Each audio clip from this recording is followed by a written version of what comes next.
ಇವತ್ತು ಸಂಬಂಧಗಳ ಬಗ್ಗೆ ಮಾತಾಡೋಣ ಅಂದ್ಕೊಂಡಿದ್ದೀನಿ. ಬನ್ನಿ ಇವತ್ತಿನ ಬ್ಲಾಗ್ ಸ್ಟಾರ್ಟ್ ಮಾಡಿ ಆಮೇಲೆ ಲಾಸ್ಟಿಗೆ ನಿಮ್ಮ ಜೊತೆ ಸಿಗ್ತೀನಿ. ಸಂಬಂಧ ಯಾವ ಥರ ಹಾಳಾಗ್ತವೆ, ಯಾವ ಥರ ಸ್ವಾರ್ಥ ಇರಬಾರ್ದು ಅಂತಂದು ಲಾಸ್ಟಿಗೆ ಹೇಳ್ತೀನಿ. ಫಸ್ಟ್ ಈ ವಿಡಿಯೋ ನೋಡ್ಕೊಂಡು ಬರೋಣ. ಬನ್ನಿ ವಿಡಿಯೋ ನೋಡೋಣ. ಹಲೋ ಎಲ್ರಿಗೂ ಗುಡ್ ಮಾರ್ನಿಂಗ್. ನೋಡಿ ಇವತ್ತು ಬೆಳಿಗ್ಗೆ ವ್ಲಾಗ್ ಸ್ಟಾರ್ಟ್ ಮಾಡಿದ್ದೀನಿ. ನೋಡಿ ಇವತ್ತು ಮಂಜು ಬೀಳ್ತಾ ಇದೆ, ಅಂದರೆ ತುಂಬ ದಿನ ಆದಮೇಲೆ ಮಂಜು ಬೀಳ್ತಾ ಇದೆ. ಅದರಿಂದ ಕ್ಯಾಪ್ಚರ್ ಮಾಡಿಕೊಂಡೆ. ಅಂದರೆ ತುಂಬ ದಿನವೇ ಆಯಿತು, ಇವಾಗ ಬೇಸಿಗೆ ಸ್ಟಾರ್ಟ್ ಆಗಿದೆಯಲ್ಲ, ಅದಕ್ಕೆ ಮಂಜು ಬೀಳ್ತಾ ಇರಲಿಲ್ಲ. ಇವತ್ತು ಬಿದ್ದಿದೆ, ಅದಕ್ಕೆ ತೋರಿಸ್ತಾ ಇದ್ದೆ. ಮೊನ್ನೆ ಒಂದು ಸ್ವಲ್ಪ ಹನಿಗಳು ಬೀಳ್ತು, ಇವತ್ತೊಂದು ಸ್ವಲ್ಪ ಮಂಜು ಮಸ್ಕಿದೆ. ನೋಡಿ ಇವತ್ತು ಟೊಮೊಟೊ ಬಾತ್ ಮಾಡೋಣ ಅಂತ ಎಣ್ಣೆ ತುಪ್ಪ ಹಾಕ್ಕೊಂಡು ಸ್ಪೈಸಸ್ ಎಲ್ಲ ಹಾಕಿ ಕರ್ಬೇವಿನ ಸೊಪ್ಪು, ಈರುಳ್ಳಿ ಮತ್ತು ಬಟಾಣಿ ಇಷ್ಟು ಹಾಕ್ಕೊಂಡು ಫ್ರೈ ಮಾಡಿಕೊಂಡೆ. ಅದೊಂದು ಸ್ವಲ್ಪ ಫ್ರೈ ಆದಮೇಲೆ ಇವಾಗ ಟೊಮೊಟೊ ಹಾಕ್ಕೊಂಡು ಫ್ರೈ ಮಾಡ್ತಾಯಿದ್ದೀನಿ. ಈ ಕಡೆ ಖಾರ ರುಬ್ಕೊತಾ ಇದ್ದೀನಿ, ಅಂದರೆ ಮಸಾಲೆ ರೆಡಿ ಮಾಡ್ತಾಯಿದ್ದೀನಿ. ಒಂದು ಟೊಮೊಟೊ, ಈರುಳ್ಳಿ, ಸ್ವಲ್ಪ ಇದಕ್ಕೆ ಸ್ಪೈಸಸ್ಸು, ಒಂದು ಸ್ವಲ್ಪ ಹಸಿಕಾಯಿ, ಕೊತ್ತಂಬರಿ ಇಷ್ಟು ಪೇಸ್ಟ್ ಮಾಡ್ಕೊಂಡಿದ್ದೀನಿ. ಇವಾಗ ಅದಕ್ಕೆ ಅಚ್ಕಾರ ಪುಡಿ, ಒಂದು ಸ್ವಲ್ಪ ಉಪ್ಪು, ಅರಿಶಿನ ಇಷ್ಟು ಹಾಕ್ಕೊಂಡು ಇನ್ನೂ ಸ್ವಲ್ಪ ಫ್ರೈ ಮಾಡ್ಕೊತಾ ಇದ್ದೀನಿ. ಅದ್ರ ಉಪ್ಪು ಹಾಕಿದ್ರೆ ಬೇಗ ಸಾಫ್ಟ್ ಆಗುತ್ತೆ ಅಂತಂದೇಳಿ ಅಷ್ಟೇ. ಇದು ನೋಡಿ ಆಗ್ತಾಯಿದೆ, 50% ಆಗಿದೆ, ಇನ್ನು 50% ಇದು ಆಗಬೇಕು. ಆ ಕಡೆ ಮಿಕ್ಸಿನೂ ಮಾಡಿಕೊಂಡೆ, ಅಂದರೆ ಇವತ್ತು ಬೇಗ ಕೆಲಸ ಮಾಡ್ಕೋಬೇಕಂತ ಸ್ವಲ್ಪ ಕೆಲಸ ಇತ್ತು ಹೊರಗಡೆ, ಅದರಿಂದ. ನೋಡಿ ಇವಾಗ ಅದು ಮಸಾಲೆ ಹಾಕ್ಕೊಂಡು ಜಾರಿಗೆ ಒಂದು ಸ್ವಲ್ಪ ನೀರು ಹಾಕ್ಕೊಂಡು ಅದನ್ನ ಹಾಕ್ಕೊಂಡಿದ್ದೀನಿ.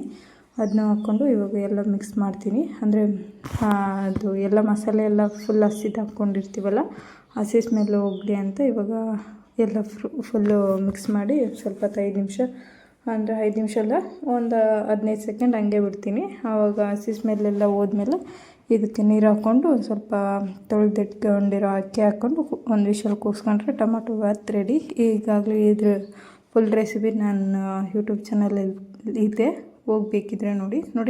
1 ಗ್ಲಾಸ್ಗೆ 2 ಗ್ಲಾಸ್ ನೀರು ಹಾಕ್ಕೊತಾ ಇದ್ದೀನಿ. ಇದು ಹಾಕ್ಕೊಂಡು ಸ್ವಲ್ಪ ಅಕ್ಕಿ ಹಾಕ್ಕೊತಾ ಇದ್ದೀನಿ, ತೊಳೆದಿಟ್ಕೊಂಡಿರೋ ಅಕ್ಕಿನ. ನೀವು ಯಾವುದಾದ್ರೂ ಯೂಸ್ ಮಾಡ್ಬೋದು, ನಾನು ಬುಲೆಟ್ ಯೂಸ್ ಮಾಡ್ತಾಯಿದ್ದೀನಿ. ಅಂದರೆ ಬುಲೆಟ್ ಆದರೂ ಯೂಸ್ ಮಾಡ್ಬೋದು, ಸೋನಾ ಮಸೂರಿ ಆದರೂ ಯೂಸ್ ಮಾಡ್ಬೋದು, ನಿಮ್ಗೆ ಯಾವ್ದು ಬೇಕೋ ಅದು ಯೂಸ್ ಮಾಡಿ. ನೋಡಿ ಇವಾಗ ಇದು ಕುದಿ ಸ್ಟಾರ್ಟ್ ಆದಮೇಲೆ ಲಿಡ್ಲು ಕ್ಲೋಸ್ ಮಾಡಿದರೆ ಆಯಿತು. ಕುಕ್ಕರ್ ಮುಚ್ಚಿದ್ರೆ ಆಗೋಯ್ತು. ನೋಡಿ ಟೊಮೊಟೊ ಬಾತ್ ರೆಡಿ ಆಗಿದೆ. ಒಂದು ವಿಷಲ್ಗೆ ತೋರಿಸ್ತೀನಿ ಯಾವ ಥರ ಅಂತ. ನೋಡಿ ಫುಲ್ಲು ಸಾಫ್ಟಾಗಿ ಕ್ರಿಸ್ಪಿಯಾಗಿ ಚೆನ್ನಾಗಿತ್ತು. ಅಂದರೆ ಟೇಸ್ಟ್ ಮಾತ್ರ ಆಸಮ್ ಅಂತಂದೇ ಹೇಳ್ಬೋದು. ಅಂದರೆ ಒಂಥರ ಒಂದು ಕಡೆ ಮಸಾಲೆ ಫ್ಲೇವರು, ಒಂದು ಕಡೆ ಖಾರ, ಆ ಥರ ಚೆನ್ನಾಗಿತ್ತು. ಇವಾಗ ಗುರುವಾರ ಆಗಿರೋದ್ರಿಂದ ಸಾಯಿಬಾಬಾ ದೇವಸ್ಥಾನಕ್ಕೆ ಹೋಗೋಣ ಅಂತ ಬಂದೆ. ಸಾಯಿಬಾಬಾ ದೇವಸ್ಥಾನಕ್ಕೆ ಬಂತು. ಇವಾಗ ಅರ್ಚನೆ ಮಾಡಿಸಿ ಅಲ್ಲಿ ಪೂಜೆ ಮಾಡಿಸ್ಕೊಂಡು ಹೋಗೋಣ ಅಂತ. ಅಂದರೆ ನಾನೀಗ ಫ್ರೀ ಟೈಮಲ್ಲೆಲ್ಲ ಬರ್ತಾಯಿರ್ತೀನಿ. ನೀವು ಈಗಾಗಲೇ ವೀಡಿಯೋಸ್ ಎಲ್ಲ ನೋಡಿರ್ತೀರಲ್ಲ, ನಿಮ್ಗೆ ಅರ್ಥ ಆಗಿರ್ಬೋದು, ನಾನು ಜಾಸ್ತಿ ಬರ್ತಾನೆ ಇರ್ತೀನಿ. ಇವಾಗ ಅರ್ಚನೆ ಎಲ್ಲ ಮಾಡಿಸಿದ್ದಾಯಿತು. ನೋಡಿ ನನಗೆ ಈ ಕೃಷ್ಣ ಅಂದರೆ ತುಂಬ ಇಷ್ಟ ಆಯಿತು, ಅದಕ್ಕೆ ಕ್ಯಾಪ್ಚರ್ ಮಾಡಿದೆ. ವಿಡಿಯೋ ಕಂಟಿನ್ಯೂ ಆಗುತ್ತೆ, ಕೊನೆವರೆಗೂ ನೋಡಿ. ಇಲ್ಲಿ ಒಂದು ಸ್ವಲ್ಪ ಪ್ರಸಾದ ಕೊಟ್ಟರು, ಸ್ವೀಟ್ ಪೊಂಗಲು. ಇವಾಗ ಅದನ್ನು ಸ್ವಲ್ಪ ಪ್ರಸಾದ ತೊಗೊಂಡು ಪ್ರಸಾದ ತಿಂದ್ಬಿಟ್ಟು ಇವಾಗ ಮನೆಗೆ ಹೊರಡೋಣ ಅಂತ ಇವಾಗ ಪ್ರಸಾದ ಇಸ್ಕೊತಾ ಇದ್ದೀನಿ. ಮತ್ತೆ ಸಿಗ್ತೀನಿ, ಬಾಯ್. ಹಲೋ ಎಲ್ಲರೂ ಹೇಗಿದ್ದೀರಾ? ಎಲ್ಲರೂ ಚೆನ್ನಾಗಿದ್ದೀರಾ ಅಂತ ಭಾವಿಸಿದ್ದೀನಿ. ನಾನು ಇವತ್ತು ಏನಪ್ಪ ಮಾತಾಡ್ತಿದ್ದೀನಿ ಅಂದರೆ, ಒಂದು ಸಂಬಂಧದ ಬಗ್ಗೆ. ಯಾವುದೇ ಥರದ ಸಂಬಂಧ ಆಗಲಿ, ಯಾವ ಥರ ಸಂಬಂಧನೇ ಆಗಲಿ, ಉಳಿಸ್ಕೊಳೋದು ಕಷ್ಟ, ಅಂದರೆ ಕಳ್ಕೊಳ್ಳೋದು ಸುಲಭ. ಒಂದು ಮಾತು ಸಾಕು ಒಂದು ಸಂಬಂಧ ಹಾಳು ಮಾಡೋಕ್ಕೆ. ಅದು ಒಂದು ಮಾತು ಅಷ್ಟೇ, ಒಂದು ವರ್ಡ್ ಆಗಲಿ, ಒಂದು ಮಾತಾಗಲಿ ಸಾಕು ಒಂದು ಸಂಬಂಧ ಹಾಳು ಮಾಡೋಕ್ಕೆ. ಅಂದರೆ ವರ್ಷಗಳೇ ಬೇಕು ಆ ಸಂಬಂಧ ಮತ್ತೆ ಗಟ್ಟಿ ಮಾಡೋಕ್ಕೆ.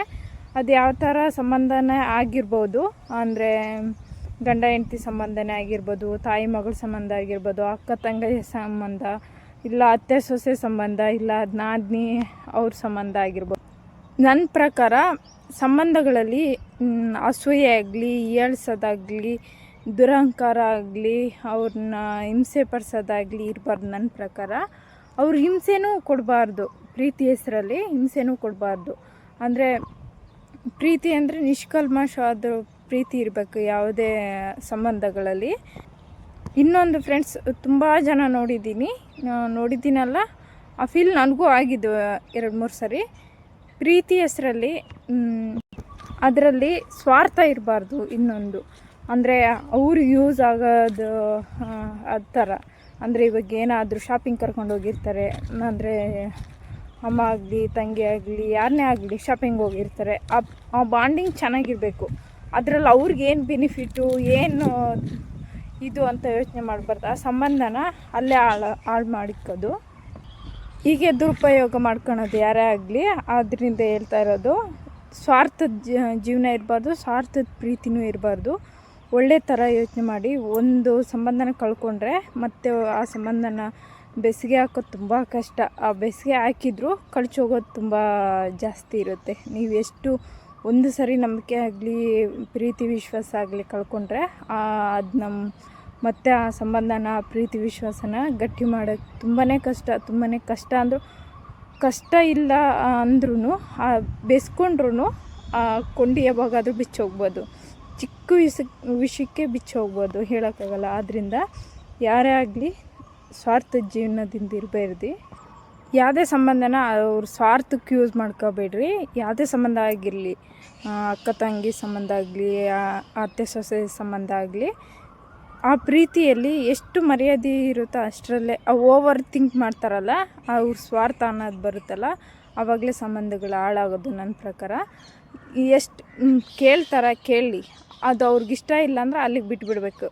ಅಲ್ಲಿಗೆ ಒಂದು ಸರಿ ಕೇಳಿಬಿಟ್ರೆ ಅದರಲ್ಲಿ ಯಾವ ಸ್ವಾರ್ಥನೂ ಬರೋಲ್ಲ, ಯಾವುದು ಇದು ಬರೋಲ್ಲ. ಅವ್ರಿಗನ್ಸಿದ್ದು ಅವ್ರು ಕೇಳ್ತಾರೆ, ಇವ್ರಿಗನ್ಸಿದ್ದು ಇವ್ರು ಹೇಳಿರ್ತಾರೆ.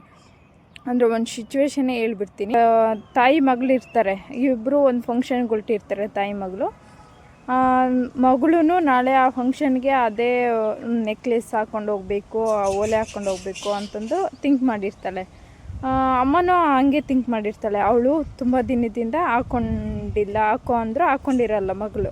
ಅದರಿಂದ ಅಮ್ಮನೂ ಅಂದ್ಕೊಂಡಿರ್ತಾರೆ ಅದನ್ನ ಸರಿ ವೇರ್ ಮಾಡಿ ನೋಡಬೇಕು ಅಂತ. ತುಂಬ ಅದು ಮ್ಯಾಚಿಂಗ್ ಸೀರೆ ಎಲ್ಲ ರೆಡಿ ಮಾಡಿ ಇಟ್ಕೊಂಡಿರ್ತಾಳೆ. ಮಗಳು ಅಂದ್ಕೊಂಡಿರ್ತಾಳೆ, ನಮ್ಮಮ್ಮನೂ ತುಂಬ ದಿನದಿಂದ ಹೇಳ್ತಾ ಇದ್ದಾಳೆ ಆ ಓಲೆ ಆ ಜ್ಯುವೆಲ್ಲರಿ ಹಾಕೋ ಅಂತ. ನಾನು ಹಾಕ್ಕೊಂಡಿಲ್ಲ, ನಾಳೆ ಆವಾಗ ಹಾಕ್ಕೊಳೋಣ ಅಂತ. ಆ ಜ್ಯುವೆಲ್ಲರಿ ಬಂದು ಮಗಳದಾಗಿರುತ್ತೆ. ಅಮ್ಮ ಮಗಳಿಗೆ ಮಾಡಿಸಿರೋದು ಅಂದಮೇಲೆ ಆಗೋಯ್ತು ಅವ್ರದ್ದು ಅಂತ ಹೆಸರಿಟ್ಟಾಗ ಅವ್ರದ್ದು. ಇಬ್ಬರು ಬೆಳಿಗ್ಗೆ ರೆಡಿ ಆಗ್ತಾರೆ, ಡ್ರೆಸ್ ಎಲ್ಲ ಹಾಕ್ಕೊಂಡು ಜ್ಯುವೆಲ್ಲರಿ ಹಾಕ್ಕೊಳಕ್ಕೆ ಇಬ್ಬರು ಹೋಗ್ತಾರೆ. ಅಮ್ಮ ಆ ಜ್ಯುವೆಲ್ರಿ ನಾನು ಹಾಕ್ಕೊತೀನಿ, ಆ ಜ್ಯುವೆಲ್ರಿ ಎಲ್ಲೈತೆ? ಅಲ್ಲೈತೆ. ನನ್ನ ಮಗಳು ನನಗೆ ಹಾಕ್ತಾಳೇನೋ ಅಂತ. ಅಲ್ಲೈತೆ, ಎತ್ಕೊಬಮ್ಮ ಅಂತ ಎತ್ಕೊಬಂದು ಅವಳು ಹಾಕ್ಕೊಳ್ತಾ ಇರ್ತಾಳೆ. ಇದು ನಾನು ಹಾಕ್ಕೊಬೇಕಂತಿದ್ದೆ ಅಂತಂದು ತಾಯಿ ಹೇಳ್ತಾಳೆ. ಅವಾಗ ಯಾರ್ದು ಸ್ವಾರ್ಥ ಅದ್ರಿಗೆ ಯಾರ್ದಿದ್ದು ಅಂತ ಹೇಳೋಕ್ಕೆ ಬರಲ್ಲ. ಅಂದರೆ ಇಬ್ರಿಗೂ ಗೊತ್ತಿರಲ್ಲ. ಅದೇ ಇನ್ನೊಂದು ಸಿಚುವೇಶನ್ ಹೇಳ್ತೀರಿ. ನಮ್ಮಮ್ಮ ಹಾಕೊಂಡ್ರೆ ಚೆನ್ನಾಗಿ ಕಾಣ್ತಾಳೆ ಅಂತಂದು ಮಗಳು ಹಾಕೊಂಡ್ರೆ ಅದು ಸ್ವಾರ್ಥ. ಅಂದರೆ ನಾನು ಚೆನ್ನಾಗಿ ಕಾಣಬೇಕು ನಮ್ಮಮ್ಮನಕಿನ ಅನ್ನೋದಿರುತ್ತಲ್ಲ, ಅದು ಸ್ವಾರ್ಥ ಅನಿಸುತ್ತೆ. ನಿಮಗೆ ಯಾವ ಥರ ಅನಿಸ್ತು ಕಮೆಂಟ್ ಬಾಕ್ಸಲ್ಲಿ ತಿಳಿಸಿ. ಹಂಗೆ ಯಾರಿನ್ನೂ ಸಬ್ಸ್ಕ್ರೈಬ್ ಮಾಡ್ಕೊಂಡೆ ನೋಡ್ತಾಯಿದ್ರಿ ಪ್ಲೀಸ್ ಸಬ್ಸ್ಕ್ರೈಬ್ ಮಾಡ್ಕೊಳ್ಳಿ. ನನ್ನ ಪ್ರಕಾರ ಸಂಬಂಧಗಳು ತುಂಬಾ ಕಷ್ಟ, ನಿಭಾಯಿಸೋದು ಕಷ್ಟ, ಹಂಗೆ ಸಂಬಂಧಗಳು ಉಳಿಸ್ಕೊಳ್ಳೋದು ಕಷ್ಟ. ನೀವು ಏನೇ ಮಾತಾಡಲಿ ಒಂದು ಸಂಬಂಧ ಹಾಳಾಗುತ್ತೆ. ಒಂದು ಸಂಬಂಧ ಬೆಸ್ಕೊಳ್ತಾ ಇದ್ದರೆ ಇನ್ನೊಂದು ಕಡೆ ಇನ್ನೊಂದು ಸಂಬಂಧ ಹಾಳಾಗ್ತಾ ಇರುತ್ತೆ. ಅಂದರೆ ಒಂದು ಸಂಬಂಧಗಳು ಗಟ್ಟಿ ಆಗ್ತಾಯಿದ್ರೆ ಇನ್ನೊಂದು ಸಂಬಂಧಗಳು ಅಂದರೆ ಚೈನ್ ಬಿಚ್ಕೊಳ್ತಾ ಇರುತ್ತಲ್ಲ, ಆ ಥರ. ನಾವು ಯಾವ ಥರ ಇದ್ದರೂ ಕಷ್ಟ ಸಂಬಂಧಗಳಲ್ಲಿ. ಮಾತನ್ನು ತುಂಬ ಮುಖ್ಯ. ನಾವು ಮಾತಾಡೋ ಮಾತಿಂದನೇ ನಮ್ಮ ಸಂಬಂಧಗಳು ಉಳಿಯೋದು, ಹಾಳಾಗೋದು ಎಲ್ಲ ನಮ್ಮ ಮಾತಿಂದ. ಅದಕ್ಕೆ ಮುತ್ತು ಹೊಡೆದ್ರೆ ಹೋಯ್ತು, ಮಾತು ಹಾಡಿದರೆ ಹೋಯ್ತು ಅಂತಂದು ಅದಕ್ಕೆ ದೊಡ್ಡವರು ಹೇಳೋದು, ಸುಮ್ಮನೆ ಹೇಳಿಲ್ಲ. ಹಂಗೆ ಯಾವುದೇ ಒಂದು ವಿಷಯನ ಮನಸ್ಸಲ್ಲಿ ಇಟ್ಕೊಂಡ್ರು ಕೋಟಿಗೆ ಬಾಳುತ್ತಂತೆ. ಅದಕ್ಕೆ ಬಿಚ್ಚಾಡಬೇಡ್ರಿ. ಯಾವುದೇ ಆಗಲಿ ನಿಮ್ಗೆ ಅನಿಸಿದ್ದು ಹೇಳಿ, ಒಂದು ಸರಿ ಹೇಳಿ. ಇಷ್ಟ ಇದ್ದರೂ ಇಲ್ಲದೇ ಇದ್ದರೂ ಕೇಳಿದಾಗ ಒಂದು ಸರಿ ಹೇಳಿ ಸುಮ್ಮನಾಗ್ಬಿಡಿ, ಅಲ್ಲಿಗೆ ಬಿಟ್ಟುಬಿಡಿ. ನಿಮ್ಗೆ ಈ ವಿಡಿಯೋ ನೋಡಿ ಏನು ಅನ್ನಿಸ್ತು ಹಂಗೆ ಅಂತ ಕಮೆಂಟ್ ಮಾಡಿ. ಹಂಗೆ ಯಾರು ಸಬ್ಸ್ಕ್ರೈಬ್ ಮಾಡಿಲ್ಲ ಸಬ್ಸ್ಕ್ರೈಬ್ ಮಾಡ್ಕೊಳ್ಳಿ. Thank you for watching. ಇಲ್ಲಿಗೆ ಎಂಡ್ ಮಾಡ್ತಾಯಿದ್ದೀನಿ. ನೆಕ್ಸ್ಟ್ ವ್ಲಾಗ್ ಮುಖಾಂತರ ಸಿಗೋಣ. ಬಾಯ್.